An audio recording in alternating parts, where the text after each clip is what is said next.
morning, good morning. Good to see some of you guys again. And we're going to have a great time today in our last session of this particular go-through. Hopefully we'll have some more of these next year and be able to get to some more details, but this is it for this go-around. So welcome to the training. My name is Donald Douglas. For those of you who are just joining for the first time for the session 2, I know some people have taken session 1, so it's good to see you again. Sorry, I'm out of breath from running to get that water. I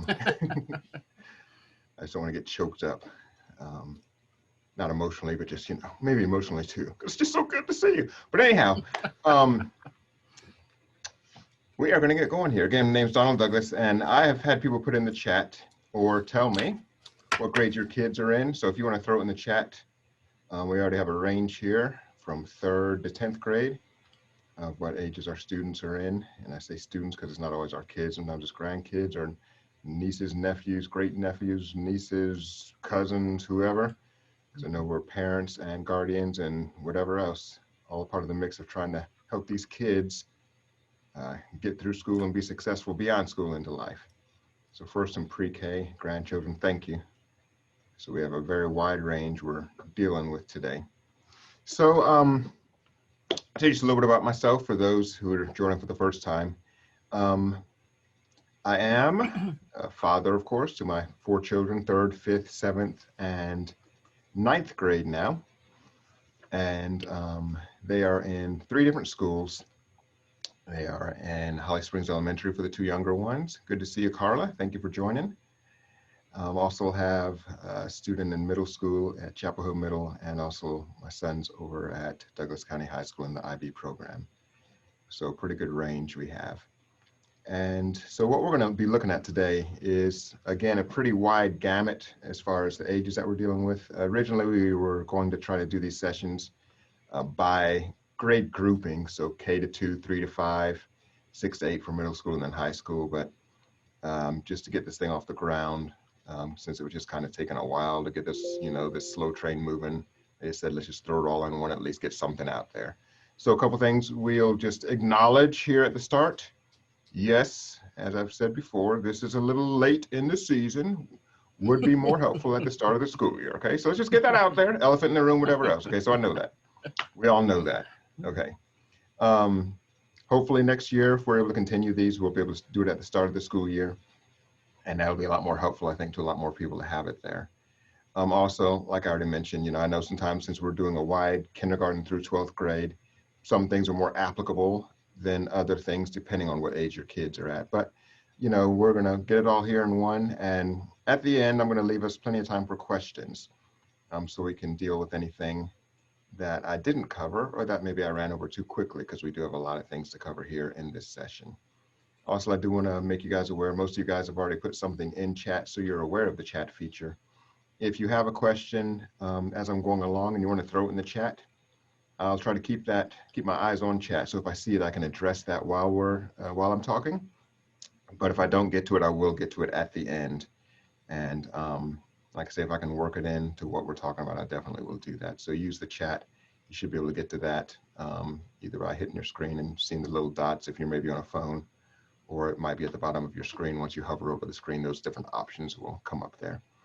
So with that being said, all right, should be good to go. So Parent Tech Training Part 2, Instructor Me.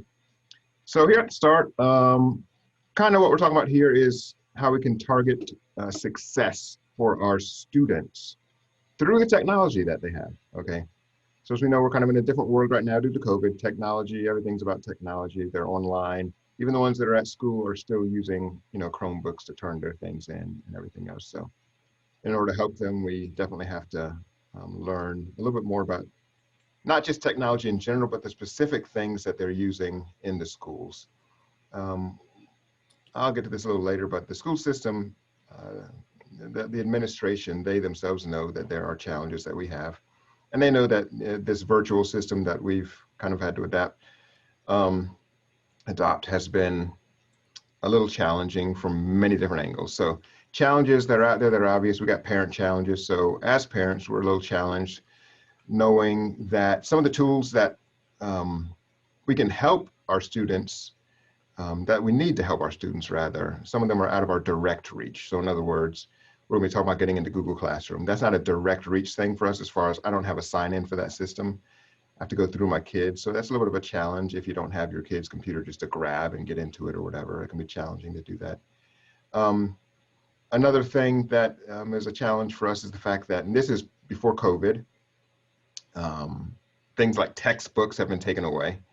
Okay, I'm a giant advocate of textbooks. I know kids don't always love them because having to lug that giant thing around all day or whatever.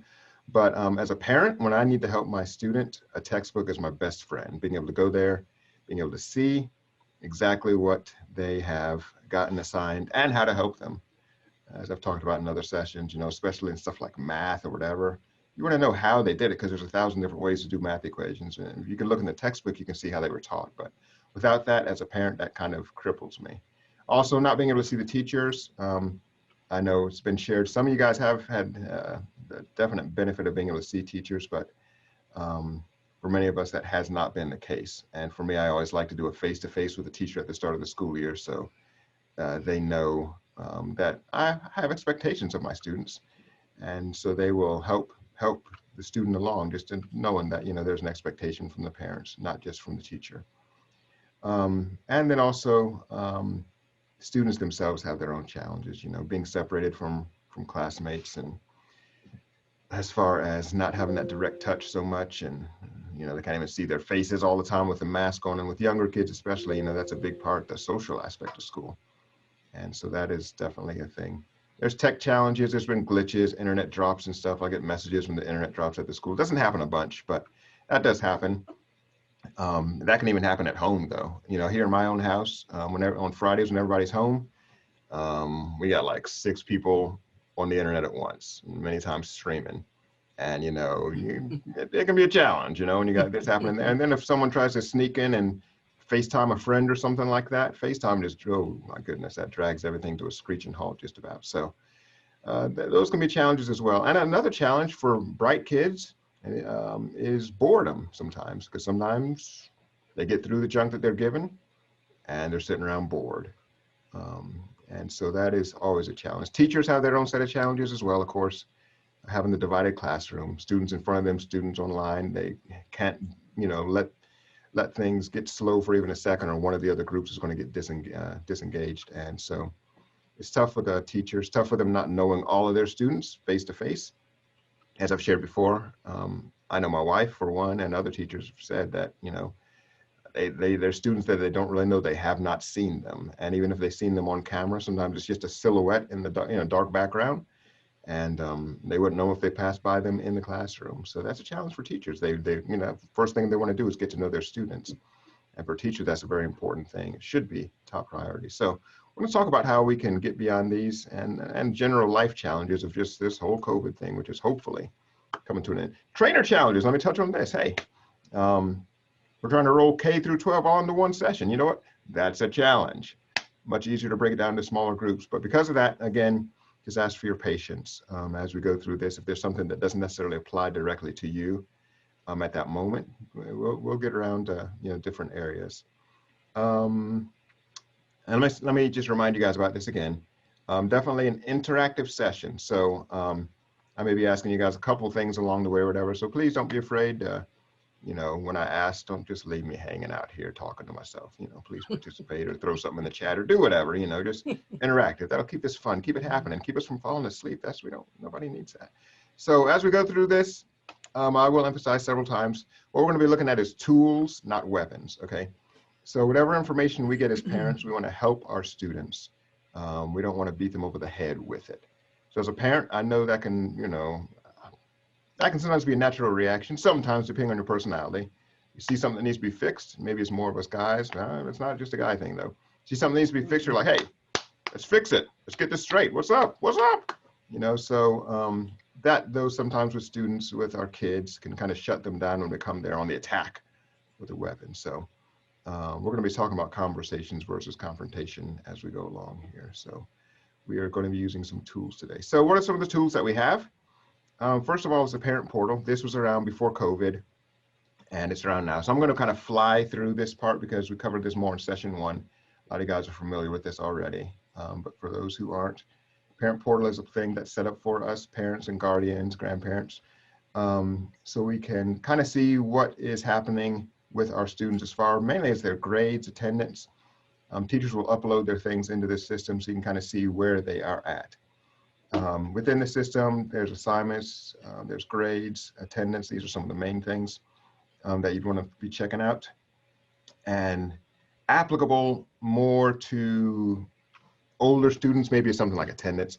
The younger kids, you know, you got them there to school, you drop them off or you throw them on the bus, whatever, you're cool. Older students, as they get older and maybe they get behind a wheel, start to drive, take themselves to school, it's good to be able to check on attendance and make sure that they're actually making it to school on time and not making the Dunkin' Donuts stop and pulling into school late every time, you know, with their little munchkins or whatever. So if you start, you know, checking this out and you see that there's some tardies or something, that's something that you might need to start a conversation with your kids about, that, hey, why are we seeing these tardies here? You know, you don't have to go search in the car to find the Dunkin' Donut box or whatever. Just start a conversation, whatever, see what's up, see why they might be late, you know, if that's happening. So it's a good place to check on those kind of things.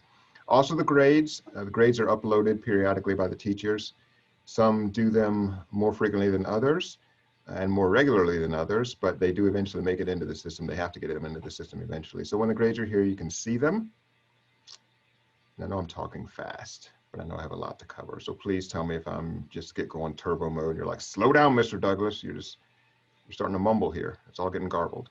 But you can go here, check, see what the grades are, see where they are. You can go through different semesters, first semester, second semester, or quarters, depending on the age of your kids, and get a good glance at that. Thing that I want to emphasize here about this system is that you can go in here and you can see what the assignments were. This is something I did in the past, but you can see what the assignments were on that particular day. Here it's going to show there's no assignments for this day that we're looking at. As we'll talk about, that's not necessarily true when you see it here in this system, because this isn't the most live system out there. You can look ahead and see what's already been put in the system. Sometimes there's placeholders. I know when I first was getting into this system, I saw some things that were, I saw like a 0 for my son when I was checking something out. And I was like, well, I see a 0 out of 100. Well, what's up with that? And at that particular time, I actually decided to check with the teacher. Okay, I didn't come with my son. I just sent an email off to the teacher, and they said, well, they put something into the system kind of as a placeholder. Kids hadn't been assigned that yet, so it just was showing that there was a potential 100 points, but nothing had been put into the system. So sometimes teachers will do placeholders like that. So again, just start conversations about these things. Don't just be like, hey, you made a 0, what's up? You're not studying? You know, like, hey, I hadn't even seen the thing yet. So just realize that people use the system differently, and some teachers are very into it. Some teachers don't really deal with it until, you know, later, or even especially at the end of the semester. So again, this is a good system to see what has been put in there, but realize that it is not up to date and that it is not real time. So when I say it's not up to date, that just basically means that, hey, it's not up to the minute. When something happens instantly, it's not pop in the system. The teachers have to, you know, put it manually into the system. Okay, I know my wife spent a lot of time doing that with some things just a couple of days ago because the report cards were coming out, progress reports rather. So, and I didn't mention that too. My wife is a teacher over at New Manchester High School, for those who don't know. So kind of have some different perspectives, you know, got kids in 3 different schools, wife's a teacher, helped out, you know, kind of heading up the gifted organization for the county. Although with COVID, we haven't been able to do too much there. But anyhow, I just realized this isn't up to date in real time, and that's why we're going to get into Google Classroom, because for that same date where I'm showing no assignments on the 29th, if you got into the Google Classroom, which we're going to touch on, I can see there actually was assignments in here, you know, for that date, the 29th, that needed to be done. One of them in the classroom, but one of them was something outside of the classroom.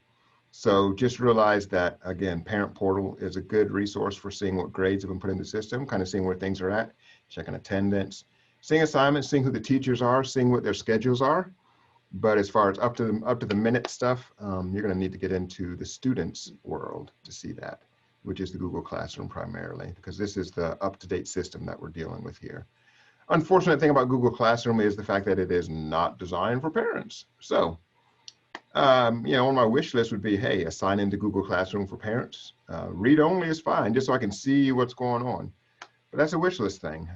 Google hasn't listened to me on that one so far. So again, just touch on Infinite Campus, just one last thing. It is a great system to hit on. Just realize that it's not totally comprehensive. So that's all I'm going to say about the portal for now. it's a very great starting place for what we want to do. Now, for those with younger students, this is especially pertinent. The Renaissance system, which connects to their reading. It also connects to their math, but as parents, we can't get into their math through Renaissance. But I was given this back in January, and it basically was letting me know that I could connect from home or wherever into the Renaissance system, which is where their reading scores and everything tie into. So if they take an AR test, their advanced reading test, and they take that test and make a score, it gets fed into this Renaissance system. And so the thing I like about this is, it's made for parents and guardians, as you see there circled. So big check mark. I have my own sign in for this. Along with this packet it was a packet that was actually handed to me. It had this in here. It also had, and I'm going to be kind of open about some stuff here. Okay, there's things that to me as a parent are semi-useful, some things that are useless, some things that are very useful. Okay, that's just a fact. Okay, so in this packet, there's these different reports that were given. This was a math report. Has this scaled score on here, has a percentile rank, a quantile measure. Some of these things are some of them are useful, some of them aren't. I mean, a 627 for me, when I see it's out of 1400, that doesn't mean too much. I mean, because looking at it from just a number standpoint, I'm like, okay, that's like less than 50%. That's like failing. I don't think that's really the case, but so to me, that number doesn't mean too much.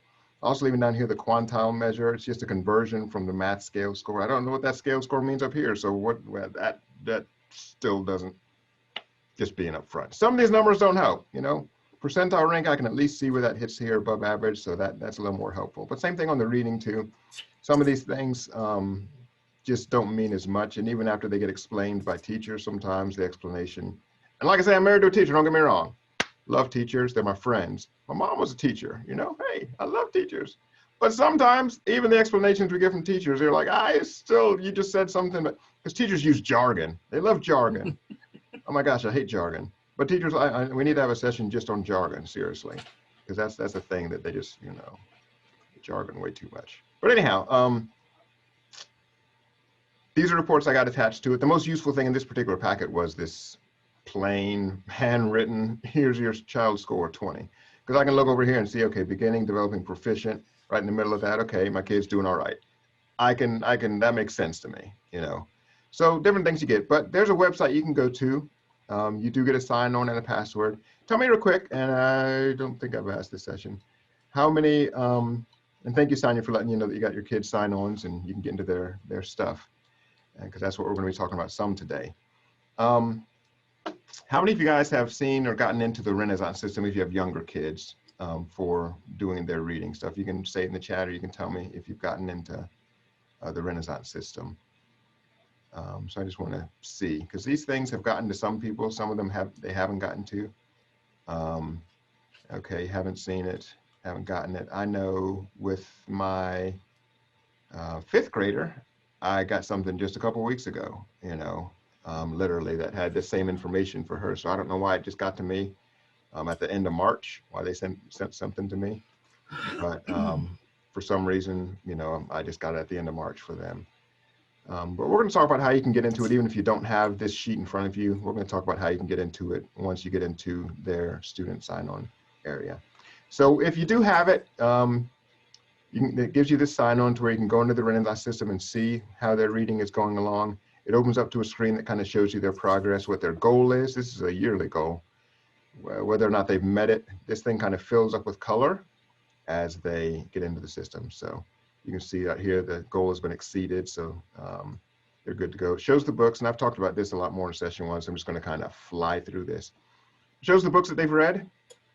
You can click on into the books and see their scores. You can look at the questions and see what question they may have missed and why they, what that's about. And you can also view this TOPS report, which I will touch on a little bit later. We're not going to go too deep into it, but I will touch on that TOPS report. So this is a good system to use to check on their reading. It's very live, it's up to date, lets you know what's happening. As soon as they read a book, as soon as they do the AR test anyhow, it gets updated to this system. So you can keep track of what they've read, where they're at, and even what level of books, which I'll talk about in a little bit too. So I know some of the people with older students, once you get to middle school, doesn't apply as much in high school as well. Google Classroom If someone here can let me know too, if you are on the Google Classroom report. I know some of the people from session 1 let me know, but just throw in the chat or let me know, are you on the Google Classroom email summaries that come out? Just throw that in chat for me real quick. Because these are things that are available to us as parents. You should have been sent an invitation at the start of the school year for this. And if you didn't get it, that's something that you can ask your child's homeroom teacher to invite you to. Again, we're almost at the end of April, so we're kind of winding down the year. But especially as you go into next year, the Google Classroom is for all the students, K through 12. So it gives you a summary of what they've been dealing with. So if you haven't gotten to it, as several of you guys are saying, please make sure you check in with your teacher and ask them about it. But we're also going to look at how you can get to this information, of course, in the live Google system. But the Google Classroom just gives you an email summary that has in here what they did that past week, or you can also change it to be a daily report, so it shows you at the end of the day what they've done. A big thing that I emphasize about this is that it is kind of an after the fact thing, after the day is completed, after the week is completed. So if you're a proactive parent, you want to be able to help your student out right away and not have to wait and be told, at the end of the week or whatever, hey, there's missing work from last week. Well, that's not good. If I would have known it ahead of time, I would have, been on that. So again, it's something that you can change the frequency to be daily, so you're not quite so far behind. But getting into the live thing is the best thing to do. The only thing that you can change with this, because you can't really change too much, is literally the settings, which is just changing it from being weekly to daily. That's all you can change. So what I don't like about this is the fact that I can't click live into a class that I see. Like back up here when I was looking at what's missing, I can't be like, oh, what's this missing, and click on it and see. It's not going to let me see. All I can do is just change the settings. So if you want to get into more information, we have to get into the Google Classroom, which we'll get to in just a minute. So once you get into this thing, though, you can, as I mentioned, I'll skip that stuff here. You can change the frequency here for weekly, make it weekly or daily, or turn your summaries off. But that's about all you can do with that Google summary. So it's a great tool just to kind of get here's what happened at the end. But again, just realize it's not live. And you can't click into anything here, so you can't click into details with the classes. So let's go ahead and get into the portal, which is our area where we're going to be focusing most of the rest of our attention. And realize again that this is the students' world, this is the teacher's world. It's not our world as far as parents, but it's the world that we do have to get into to help our students. And as I've talked about in previous sessions, number one, this isn't made for us parents. Okay, so there's a big do not enter when it comes to parents. Got to get your kids sign-on information. And as I've spoken about before, depending on the age of your kids, that may or may not be an easy thing. My younger kids, they were okay with giving me the information. Youngest was like, here it is. Here's my username, sign on. Happy, I can give it to you. Fifth grader was kind of like, here it is. Why do you want it? Seventh grader was like, why do you want it? Ninth grader was like, you're trying to spy on me. I ain't going to give you, So depending on your kids and depending on their ages, because as I've said before, as far as usernames and passwords, that's kind of confidential information to us as adults. I ain't telling my kids, even my phone, they want to get on that phone, start doing stuff, no, they don't know my username or passwords. They don't know it. So kids kind of have that same mindset sometimes too, that they don't sometimes want to be forthcoming with that as they get older. So once you kind of get into the system, if you're not using their computer, if you're not physically picking up their computer, you will have to get into it from the county website. So it's under resources, student section, and down here under student resources, you can see this single sign-on area. So that's going to get them to the screen that they have if they have a Chromebook. As soon as they open their Chromebook, they're pretty much greeted with this screen here with their sign-on and their password. But that you can get at the same area via the county website. So it'll open up with basically this home screen that shows all the different things that the kids can get to. And depending on how your kids have this set up, because literally this was a screen for my youngest student. She changed, this is something that they change. They can change the way it looks. They can change the colors. The first time I went in here and looked at it, and I'm just showing here the Google Classroom. I can see it hidden in this folder. But the first time I was here looking, Google Classroom wasn't in a folder. And the color was different. It was pink. She felt pink that week, but, apparently the next week she didn't feel so pink. So she changed it up to, be like this. And she decided to change Google Classroom from just hanging out there to where it'd be easy for me to find. She slid it into a school stuff folder, So when you want to find stuff, you can you can go to the search area and type and find it. This is another one of my students, and she has a Google stuff folder, and that's where I can see her Google Classroom is hidden there. But we're going to talk about what we can do. So we're going to hit this at a little bit of different angle than we did in other sessions. We're going to be looking at what can help our students be successful. So what is success when we talk about students? Part of success is with the younger students, reading is part of their success. That is foundational. Okay, so it's a fact that, good readers, they just do better with everything. When it comes to test taking, if they can read good and read fast, they can get through that test faster than people who are struggling with reading. So with the younger kids, and I know this with older students doesn't apply to you as much, although reading is still important, but some of the things I'm going to cover, you may be past that point. But it's so important that they learn how to read good. And so that's why I emphasize that it's good for us as parents to be on top of their reading. So that's why the Renaissance system is good. If you don't have that Renaissance invitation from the teacher, you can get into Renaissance from their student portal sign in. So I see it here under AR, but if I didn't see that folder where it's hidden, I can go up here to the search bar and I can start typing in Renaissance, and it's going to bring up this application. It's also going to bring up the folder that it's in, and I can click on it in the folder or up there in the application that shows. And that'll get me into the Renaissance system. From the kids' perspective, it looks a little different than the parent sign on just from the first screen. So with them, the first thing it shows is what the last thing was that they completed under this assignment section. But you can click on this area here, and it's going to bring up right away the last thing that they read. You can see what level the book was at. You can see the scores. And you can also click this See My Progress, and it'll show you that same flower that we saw at the beginning that kind of shows you where they've met their goal. This changed from the last time I did this when I did my latest screen print, already gotten more points, 360% of the goal instead of just 295. So still reading, that's a good thing. And I do, with my kids, I make them read all the time, when they get home, if they want to do something fun, I'm saying, okay, have you done your reading for the day? Yes, we read in school. Well, guess what? 30 more minutes here at home. Psh, taskmaster getting out. But I want to make sure they can read good because it's part of life. They got to be able to read good. So that's going to make them successful. I know this. So that's why I kind of hang on it with them. So here you see the goal was 39 points. Here they're way above goal, again, as I already mentioned. So that's just something you can see. Here, there's also a completed work area. So under completed work, that's where you can again see that screen that shows all the things that they have done, and you can drill into it. So this is something, as I already mentioned, that is updated regularly. And so as soon as they finish taking an AR test, it pops into here. You can see their scores. And, even since the last time I did this, I can see all the more books that she read since the last time, and I can even click into it. I'm looking at this book, this Greek Heroes book. Just want to talk about this for a second. Different books, okay, they have different amounts of questions and different points. So if you have a child that you're trying to catch up with their reading, maybe they haven't reached their goal yet, or you want to just try to, get them doing more, just realize that depending on the level of the book, they have different points assigned to them. And so this particular book has 20 questions out here, and it's also worth a lot of points. So I can see she got all the questions right, but I see the points here are 20. And so if she got all the questions right, she'll get all full 20 points on that. And that's going to help her out with trying to reach her goal, but also with her goal as far as the score, because they do have a goal for what their average should be when they take these tests.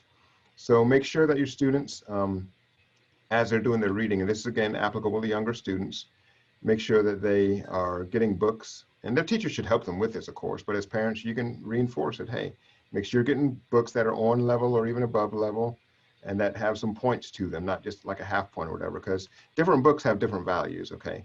So I can look at this book here, where there's a 70% score, and number one, I can see that, she didn't pass the quiz. But beyond that, I can see that this book was worth 2 points. Okay, so she's trying to bring up her, score average. 2 points doesn't quite weigh as much as 20 points, of course. And also, because the fact she didn't pass the quiz, she didn't get any points at all. Okay, so you got to pass the quiz in order to get points. So 70 is not passing. So like I said, she's already above goal, so I'm not worried about her getting the points that she needs, and her average is high enough, but still just realize if you're trying to get your student there, you have to be a little strategic about this.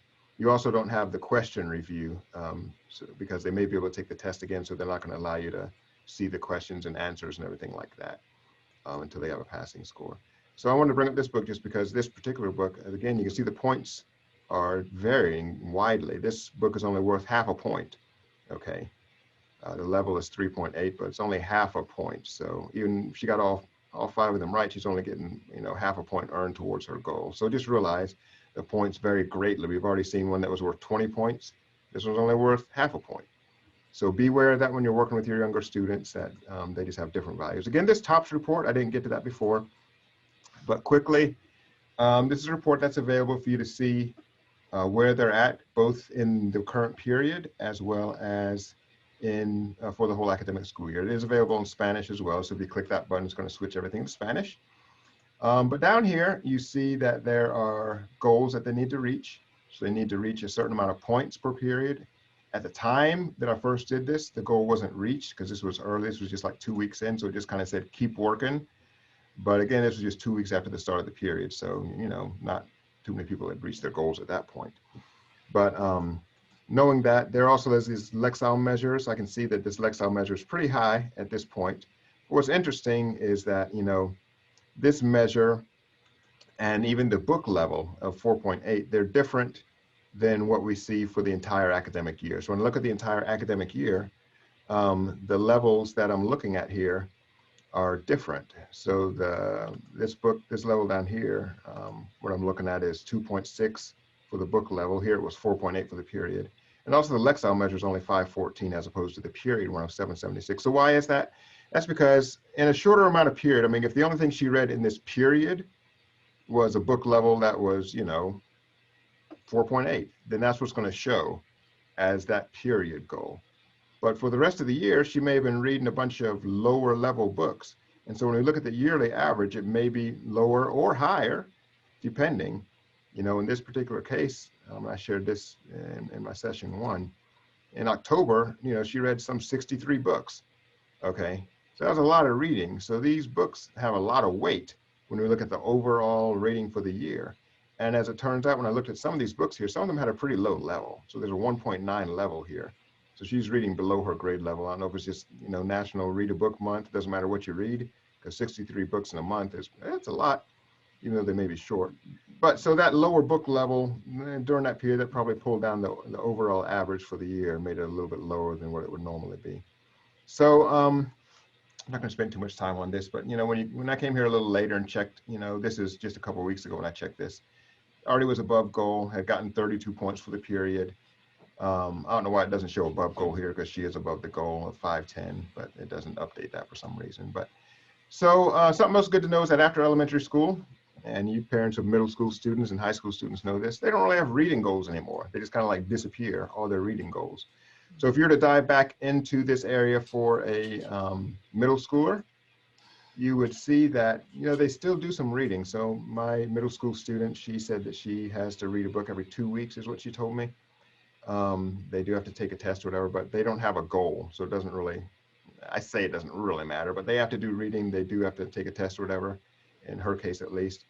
But there's not a goal. So because there's not a goal, even though they can take a test and do great and everything else, if I look at this TOPS report down here, it's pretty much empty for all these goal sections, because they don't have a goal.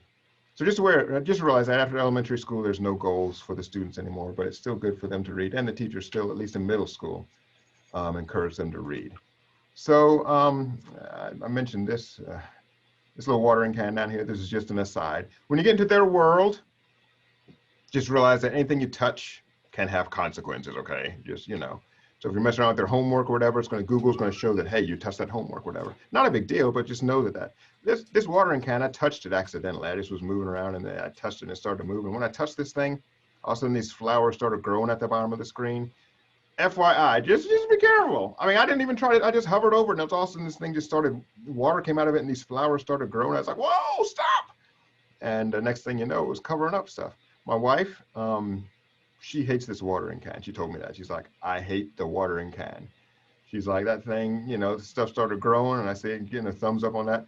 Yeah, stuff started growing. She's like, I can't even click the stuff on the bottom of the screen anymore because it's stupid. All these flowers. It's like, what in the world? Sonia, I'm sorry you got kicked off. I'm glad you got back in. Hopefully you weren't waiting too long. I saw you in the waiting room, so I hope you weren't hanging in the waiting room too long. But anyhow, yeah, the flowers, just beware of the watering can. Just stay away from the bottom left corner of your screen. Just a warning. You hit the thing, you'll thank me later, you know, because, yeah. But anyhow, here under school stuff, I can see the Google Classroom. But again, if you didn't physically see it with your eyes, you can go back up here and start typing classrooms. It'll bring up that folder and it'll bring up this app that you can click directly on and get into the classroom. So I noticed when I was looking into this particular thing, we're talking about trying to help your kids to succeed. So part of that is being proactive as a parent and realizing that there may be assignments that they haven't gotten on yet. My kids, when they get home, they love to kind of get into relaxation mode.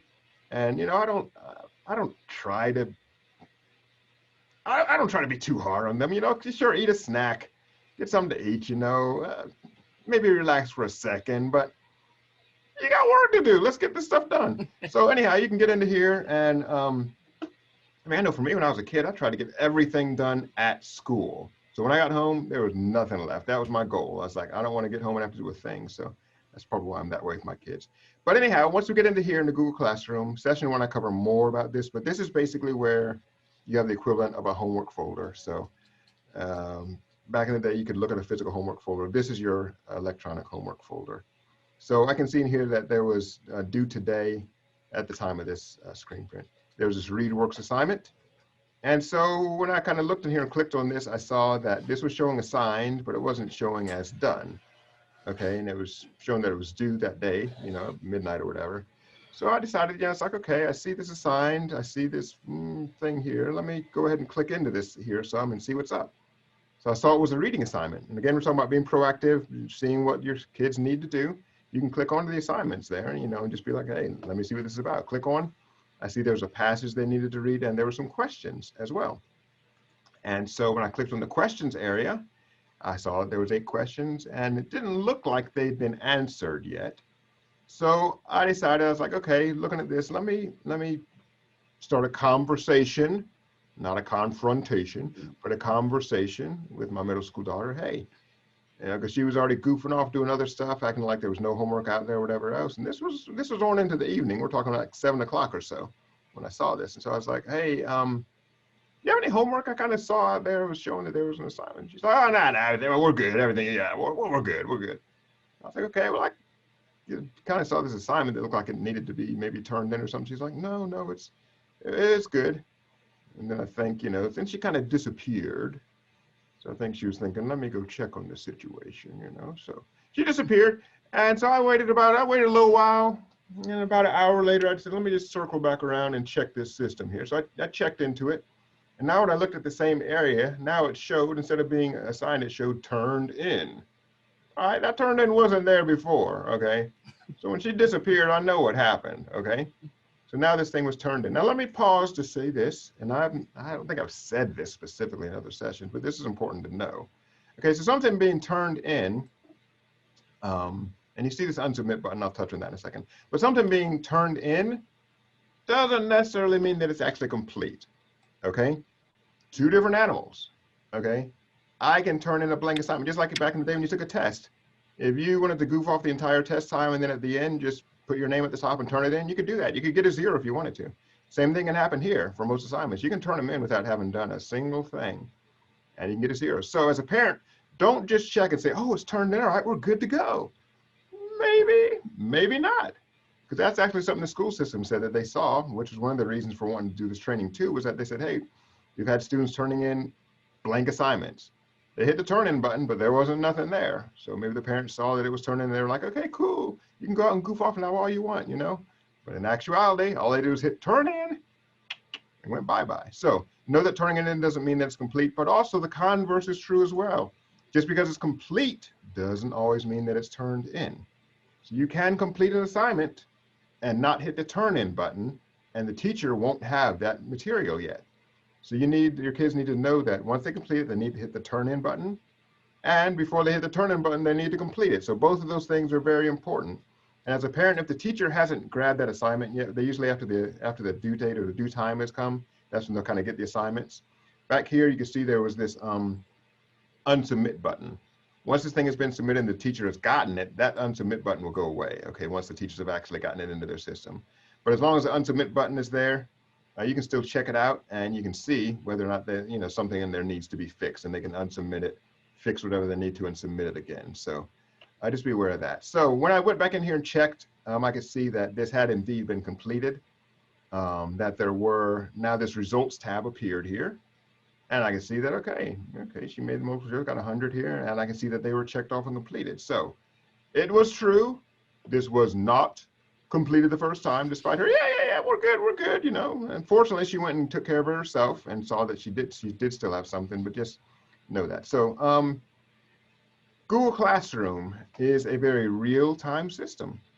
Okay, so like I just showed, I could see real time something wasn't done. I could see real time when it was completed.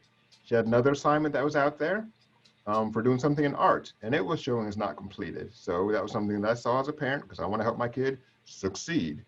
So I asked her about it. I said, hey, there's an art assignment. It's showing that it's not turning. She's like, yes, I just need to do one more quick thing on that and I'm going to turn it in. And so a couple minutes later, she came down and said, hey, I finished what I needed on that. It's turned in now. So I went and checked. And I saw that there was this nice, beautiful butterflies and flowers thing. That was her art assignment. She had it completed. I could see it real time in the system completed. So just, again, beware of these things that you just need to check on. And again, I do want to emphasize conversation versus confrontation. Okay. So I think probably, possibly, if I hadn't been a little more, if I was confrontational the first time I saw there was an assignment that wasn't there, she may not have been so open when I came back to her again about the art assignment. So I want to have a conversation. I don't want to be confrontational with everything, okay? But, your kids need to know that, hey, you're there to help them. So that's just a role that you have to let them know that I'm here to help. And so the less that we beat them up over the head with this stuff, the more that they're going to be open and receptive to our help. Because I have seen kids shut down, my own kids shut down before, when they feel like when they ask a parent for a question, they're just going to get, the kind of stuff from us. So just be careful to, as much as possible, start conversations. Another thing to help kids to succeed, and this is for all ages, and you can start young. They can use it a little easier when they get older, but that is time management. If they can learn to manage their time. Okay, so when my son was about to get into the IB program at Douglas County, they had some different kids come up there and talk about how they were able to succeed in the program. So a lot of the kids were in different things. I'm doing cheerleading, I'm doing track, I'm doing this, or maybe I'm doing basketball and football, and I'm also in the IB program. Kind of a myth there is that you can't do all these things and do IB. Once you do IB, your life ends because you gotta be focused on IB, or so you're gonna fail, But there's some kids that said, hey, guess what? I was involved in other stuff too, and I didn't fail, But what they said time after time was that, what I had to learn really quick was time management, okay? And how to prioritize things. That was the key for time and time again. They said the same words. They said, time management is how I was able to do this. So in order to help them with time management, we as parents have to teach them, and I know the teachers are doing their job too, but we as parents have to tell them and teach them about managing their time. Okay, so a big way to manage their time is to not let things all pile up to you at the end, okay? So looking here, I can see that, in that particular time, there were some things that were due that day. But scattered around here, there was some other stuff too that's going to be due in a couple days. This was right before spring break. And so, once spring break hits, it's all over. So, and looking at this particular thing, I said, what, let me look at the calendar, because the calendar gives you a really good glance, okay, at what's happening in a good visual format. So if I click on this calendar tab here instead of just the regular clicking into the classrooms, I can see at a glance everything that's coming at me pretty soon. And so here it's very easy to see that although on that particular day on the 30th, I just had this one assignment that was out there. Coming just 2 days later, and this was the spring break last day of school, there are some assignments hanging out there. Due at 5 o'clock, due at midnight, there's nervous system homework. These things were hanging out there waiting to be done. And so the calendar view is a great way to look and to help them say, hey, you got some things coming. Click on your calendar view and just look, because if they don't see this coming, trust me, when they get home from school, and middle school students, in my case, don't get home until like 4:30, if she hasn't paid any attention to this stuff, I already got something that's due at 5 o'clock, okay? So they need to be looking ahead and saying, hey, let me get on this before it turns into a crisis. because things turn into crises. It's real, crises real fast. Okay. So as a parent, I try to be really proactive. So I also did look a little bit ahead, just saying, hey, what's going to happen after spring break? Because I know Sunday night before spring break is finished, time and time again, I will see that there's something Sunday night. There's this big rush to get things done that's supposedly didn't exist, but on Sunday night the kids get busy. So that's good to know. So once things, I see the question here from Carla: do assignments disappear once they're turned in?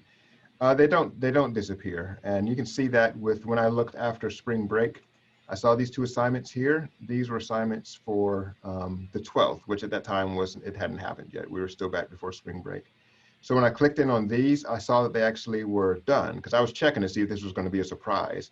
But she actually had already done these. It shows that they're graded, but they do still show on the calendar. So usually things will still show there, even after they've been turned in. You can still see what has happened. You can't go in there and change anything, but you can see what has happened in the past. So quickly, because time is running here, I do want to look at a couple other tools for making them be successful, because that's what we're talking about here is tools. And tools can be useful. Quick little slide here. And this just helps, just telling you a little bit about how good tools can help you. Okay, so we all have phones, smartphones, whatever. I got a smartphone a few years back. I was one of the last people in the world to get a smartphone, because I was like, you know what? I don't want to spend money for just whatever, I can text, I can call, I'm good. I don't need a smartphone. I'm smart enough, okay, without my phone. That's what I said. But the reality was that, I needed something to help me with time management, to help me with dates, to help me with stuff because I had too much happening. I got 4 kids, things were happening. I was missing stuff. So what I realized for me was that this phone was a great tool to be able to make appointments, do all these kind of things. But also, as a tool, this phone does have a camera on the back, and I'm just going to throw this out there. Sometimes people think the camera is the best thing about the phone, okay? Let me tell you this. It might look great on that phone, but we went to the zoo a couple days ago. This was the phone picture from my wife, okay? This is my picture with a real camera, okay? You get the right tools, things look a whole lot different. And so that's how we're trying to look at good tools, because you can barely even tell this. Was he just smiling? Was he asleep? I look at this real picture. This dude was looking at me like, what you doing taking my picture? So, get the right tools. It helps you out. So that's why we're going to talk about tools.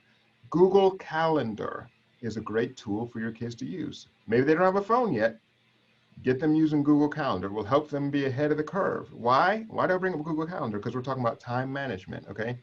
So Google Calendar is something that will come up on their computers when they turn on the computer. If they have something set in the calendar, they can see it. It'll pop up if they set a reminder. So they can make a reminder for whatever. Okay, I made a sample one here for band practice. My middle schoolers in band. So if she wants to, she can make a band practice reminder that, hey, I have band practice after school. She can go in there, hit a reminder, put on here links. You can make hyperlinks with this thing. She plays sax, so if she wants to, be linked to a fingering chart for her class, she can make this link here. It'll click right to the website. So all these different things they can do through the calendar, and they're smart. Your kids are smart. You can teach them how to use these things, and trust me, it will help them at a young age to manage their time. And kids like messing with calendars, They can get in here, they can see what's been put out there, and it can show them at a glance what they need to do. They can set these reminders. So 10 minutes before, a reminder is going to go off, hey, we need to get the band, So start showing them how to use these things at an early age, and they will, trust me, it will help them so much to manage their time. And they can even put their school assignments in the same calendar. So they have a calendar they can glance at in Google Classroom that gives them that wide view, but they can put their assignments in the Google Calendar. This little tab here, these little 3 dots, if you click on them, it allows you to copy the link for that assignment. So you can copy that link and you can put that into their calendar. Okay, so up here, these 3 dots, you can quickly get to the calendar again. And if you click on that calendar tab, they can make another thing up here. I got an informational reading assignment, and they can, in here, they can actually, under the more options, they can put a link down here. So if they go into this little insert link area, they can you can paste that link in here to where they can, from their calendar at one glance, see that, this is starting to help them for life. Okay, in life, I got band practice coming. I also got my assignment here, and I can put it right in here, and this will link them straight to their assignment. So they can put it all in one place, and this is how life works, okay? So we're not just trying to you shouldn't be just trying to get your kid through school just through the grade. You want to help them with life skills to be successful. So that's why I'm pointing this out. This is really a great tool that's there, especially if they don't have a phone. They can do this right here. So when they open their computer to do their homework, they can see all this stuff. And the kids will use it and they'll love it and it'll be great. They can see their stuff, click on these links and get to their informational reading from that same spot. So they can even set notifications, you know, hey, I want this to pop up a couple days before it's due. And they can do that. They can add different ones, hours, minutes, weeks. All this stuff is in there for them. So help them with this stuff. It can be very useful. Other tools that are in here, I'll just quickly over one more because I do want to leave some time for questions. Google Sheets. Okay, so Google Sheets isn't something that all the kids, especially younger kids, will naturally use. Most of them don't really even touch this at all. When I ask my kids about it, they're like, no, we don't use that. You know, high schoolers may use it some, but most of the younger kids don't touch Google Sheets. Google Sheets is basically Microsoft Excel, okay? So same kind of layout as just cells, but that's just the name that Google gives it for their version of it. But what can this be useful for? Okay, talking about tools, okay? If you got kids in math, especially middle school math and even high school for sure, you can use something like this to help them, okay, with their assignments, especially getting into geometry and stuff like that. I have a geometry example here. So my daughter came to me in a rush because her clock was ticking away. She already spent here 811 seconds, what is that, 600, several minutes anyhow on this particular assignment, I guess, you know, 12, 13, whatever minutes. And she was getting into problems because she's like, I tried to solve this, I'm not getting the right answer. And for this particular one, she had multiple choice of answers, which was fortunate because when they don't have multiple choice with math, it can be disastrous. I talked about that in session one. I'm not going to go down that road right now. But anyhow, she couldn't get the right answer. And so I was like, okay, show me your work. She couldn't show me any work, you know, because nowadays kids with paper and pen, they just don't have a bunch of it hanging out because everything's on the computer. So she didn't have any work to show me. And I need work to see what you've been doing. And so when I tried to, I said, well, let me see what I can do. Okay, so I pulled up a Google Sheet. Why did I do that? Because I said, you know what? This thing has 5 sides to it. 1, 2, 3, 4, 5, I think. 1, 2, 3, yeah, 5 sides. And in order for you to see how this really works, you need to have you need to show your work. And so I pulled up a sheet and I was like, all right, here's the first side, here's the second side, here's the dimensions. Okay, here's how this stuff works. And once we put this in a visual format in front of her eyes, at first she was getting a little upset with me, okay? At first she was kind of thinking like, why are you doing this? I have a deadline looming ahead of me and you've suddenly gone to this sheet thing, what are you doing, you know? But once she saw what I was doing, I was putting the sides, the numbers for each side out there, and I threw a quick little formula here, and I suddenly got an answer. Then she was like, oh, okay. Now there's a new tool. There's a new way to work through assignments. Because, you know, when you start getting into more complicated math, it needs to make sense. You can't just be sitting there with a calculator and just trying to figure out stuff. You need to lay it out in a format that makes sense. Yeah, you can label it more so it makes sense, whatever. You can do whatever you want to here. So these are the sides, these are the shapes, whatever. I'm not going to go into details on this thing, but anyhow, once we did this and she saw how it works, she got happy. She's like, cool. This is something I can use. I can get real answers. I can get real numbers. I can see if I mess up where the mess up was. And so this is a great tool. And don't think that, hey, this is out of the ballpark of these kids, or don't think that, well, I don't want them to cheat. No, you know, just for your sake. The National Council of Teachers of Mathematics, they promote things like calculators and stuff like this. And, you know, they even say here, you know what, this helps with higher order thinking, you know, it does. Kids learn to use this stuff, it helps them to think out of the box. And that's what they need to do, is think out of the box. So these things are very useful. Because I know even with another one of my kids came to me asking for help. I grabbed what was close to me, a little envelope, and started scribbling out stuff. But I was like, you know what? Hey, I can use this Google Sheet again. And this is a complicated one. Again, I wish they had a textbook for this because she didn't know what to do. My wife didn't know what to do. They're like, hey, show a visual representation of 1/3 times 1/5. My kid was like, visual what? My wife was like, I'm not sure. And I was like, okay, let's do this. Like I said, I started off with this. I was like, you know, let's make this a little neater. And I'm not going to go into the example, but again, you can use these things to your advantage, okay? You can. And they have the entire Office suite. So if Google's not their thing, whatever, they can learn. They have the entire Office suite at their disposal as students in Douglas County.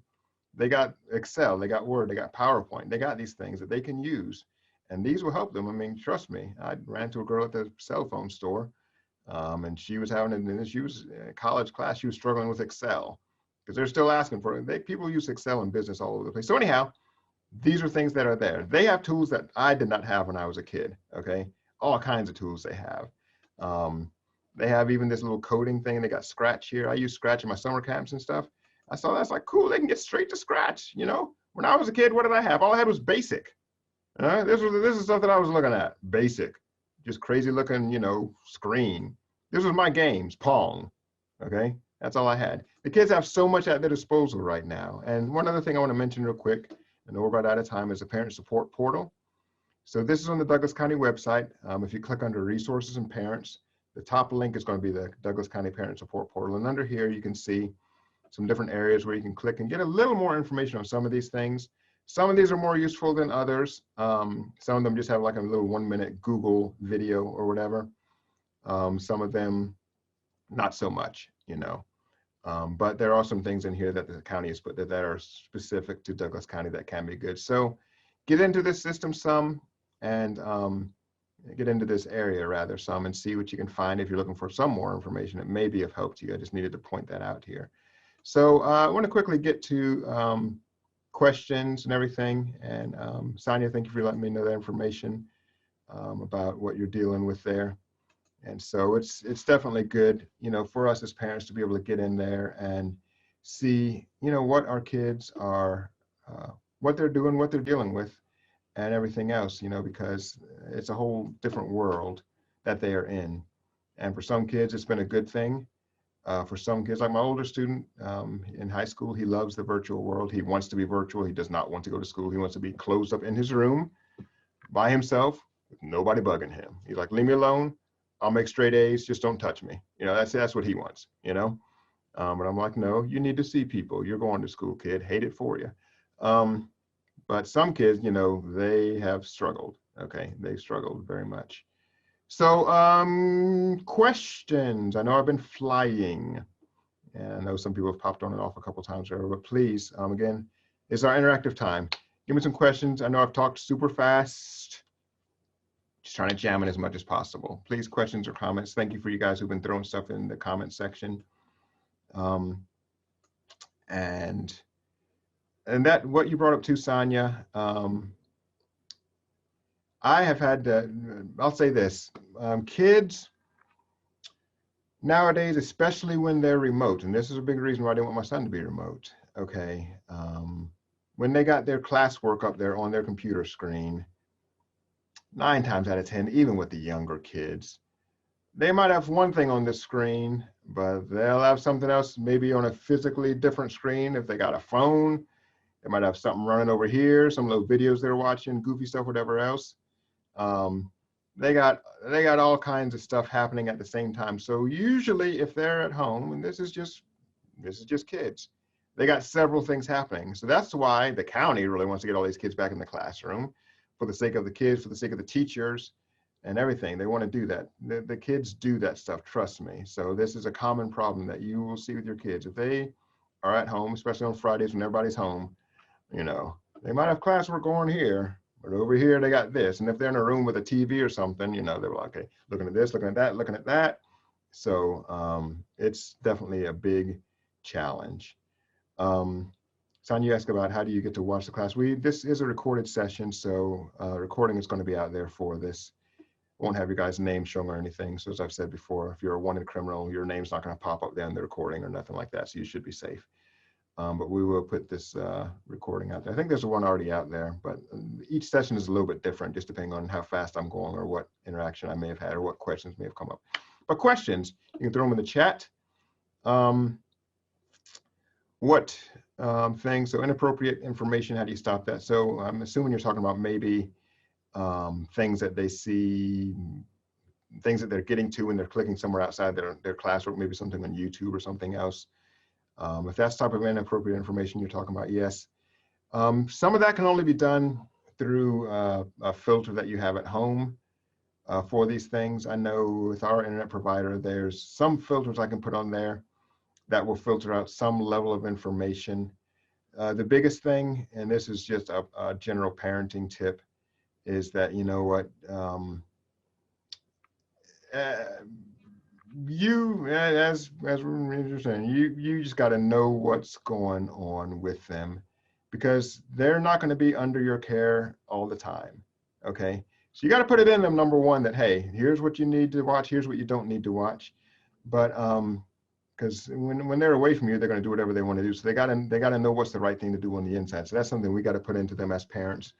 But also we have to keep them in front of us as much as possible. So, my younger kids, especially, I'm like, no, I don't want you running upstairs with your stuff to your rooms and being hidden in a corner, doing whatever else in the world. I need you to bring that down here where it's visible. I've talked to friends and they're like, no, my kids, their spot is up here. Maybe it's at the top of the steps, wherever, but it's there somewhere. Um, so that is something that you just have to be on top of as a parent. There's no surefire way, even, if they use like YouTube for kids or whatever, even that they can still get to some stuff, because it's not exhaustively stopping stuff. So there's no surefire way aside from you can, not with the Google thing, not with their Chromebooks. You can't lock them down too much because that's just controlled by the school. But if they have their own computer, you can make a child account on their own computer within Microsoft, and you can specify websites that they can't go to. But the problem is, unfortunately, with their schoolwork, much of the stuff that they do is on YouTube. So you can't just shut down YouTube, because they'll be like, I can't do my homework. We have to go to YouTube because the assignment's on YouTube that we're supposed to watch. The videos, we've got to watch it on YouTube. So unfortunately, you cannot just shut down some websites, just, carte blanche, so to speak. You can't just do that because they need them for school. And I hate that, because I want to be able to say, no YouTube, we're safe, but no. They got to have YouTube, unfortunately, which is the biggest area where they goof off, at least for my younger kids. They're on YouTube all the time. That's got to be on them. So as far as shutting down the computer and clearing their history, if you get to the settings, that should be something that you can change. At least it has been in the past, that it can specify on there when they shut down, clear the history, but you should be able to uncheck that. If you get into the Chrome, if you're in Chrome, if you get into the settings, there should be a way that you can stop that from automatically deleting their history, okay? Because you can make it automatically do it, or you can uncheck that box. But if they're really smart kids, and some of the older ones are, and they want to be able to hide their stuff, they can manually clear their history, okay? They can do it. They can go into there, dig in there, and if they don't know how to do it, they can Google it and find out, like you can with anything else, because the kids want to do that stuff. They're like, hey, how do I let my parents not do whatever, When I give my son a phone, I put it under child account, even though he was old enough not to have that, but I cheated and I made his age much younger than what he was. So I'd have it so he couldn't get out. So he couldn't get out of it. So I can still be like, yo, boom, your phone's dead. Ha, hey it for you. You got to do what you got to do as parents. You just do, you do. So it's just sometimes you got to dig into stuff. So I see you're saying it's not automatically clearing. Option to clear it is not available, but it still does. So yeah, again, if they want to clear it, they're just going to clear it. So, I mean, the only way you can stop that is by physically, sitting over their shoulder the entire day. But the kids will be able to do that. Like I say, they can manually do it, and they can do it very quickly, So again, you either have to be there in front of them, but the biggest thing is, you have to establish some trust between them. And trust isn't always easy to earn. I know this from personal experience, but you just have to let them know that, and then they have to establish that, hey, I'm here to help you. Everything I'm here, I want to do this to help you succeed. And sometimes they have to hear it from another voice, as parents, and this is just a mini counseling session. We all turn stupid when they get to a certain age, okay? My kid hit, 13, and suddenly my IQ dropped, I didn't think it did, but it did. I was suddenly the stupid kid, on the block. I was like, Dad doesn't know nothing. Suddenly he knew everything. And it's starting to happen with my daughter too in middle school. She's starting to get to that little thing of, it's a little different with her, but with my son, definitely big time. It's like, dude, what's happening to this great kid that I knew that was so friendly and all this stuff, and all of a sudden it's just like, mumbling and all that kind of junk. Parents have told me that it will pass. So again, you put the good stuff in them, eventually they're going to make it through that stage or whatever. But yeah, you have to establish that relationship with them, and you have to be able to have a conversation with them. And that's something that there's no substitution for that, because they will learn a way to get around anything that's out there. They'll Google it, they'll do whatever. I see saying that throughout the day, they're doing things. So yeah, that's something that I've wanted to myself you know, lock down as much as possible. I did actually change my internet, part of the package that I had, to where I could have some more control over some things. You know, I have Comcast, whatever, Xfinity, you know, and I got their own router now, so I can control the amount of time that they're on their devices and stuff like that. And I can also review within that, you know, say, oh, here's how much time was on YouTube. So the top apps, it'll show you what's out there. So do what you can, you know, I'll say that, because I do everything I can to be on top of what they're doing. But at the end of the day, I really just have to have them trust me, and I have to, you know, trust them and trust that the things that I'm putting into them are going to come into play.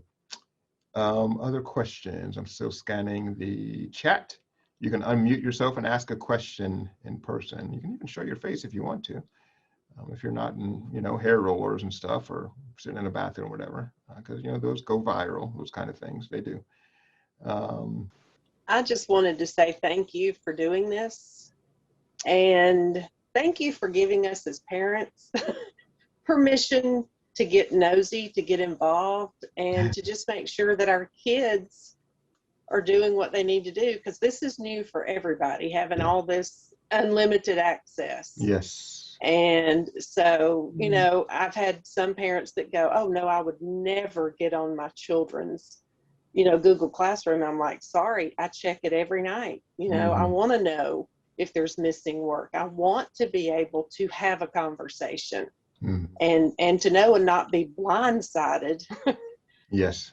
That there's a problem. And, you know, I want to get ahead of it if I can and help them stay ahead of it. So thank you for giving permission to not feel like I'm doing something wrong, you know, that I care and want to help my child succeed. So thank you for that. Yes, definitely. And and thank you for bringing that up. You know, this is not, despite what older kids may think, and what even some other parents may think, this isn't about spying. No, it may almost feel that way, but I mean, you can even let your kids know, hey, I'm going into the system. I mean, back in the day, they would have to hand you their homework folder. Yes. You had to sign off on that thing. And so that's all we're doing. That's at least a part of what we're doing is, hey, I want to see your homework. I want to see what your assignments are. The teachers in the past, they wanted you to see that. So I don't think the teachers are going to be like, what are you doing trying to see their assignment? No, you know, this is just part of being a parent, being a grandparent, being a guardian, helping the kids, knowing what they're doing, because kids are kids. Logging off, I just wanted to say thank you so much. Okay, well, thank you so much for joining. Appreciate you coming. Good to hear you. Thank you so much. It was very helpful. I appreciate it. Yeah, well, thank you guys so much for joining. I appreciate it. And thank you for those who are doing the survey. And again, I'll send out the link if you haven't been able to get to it. Okay. I'll send it separately out of this chat. All right. The chat's doing something weird. All righty. Very good. Thank you. All right. Thank you guys. Have a great day. You too. And have a great end of the school year as well.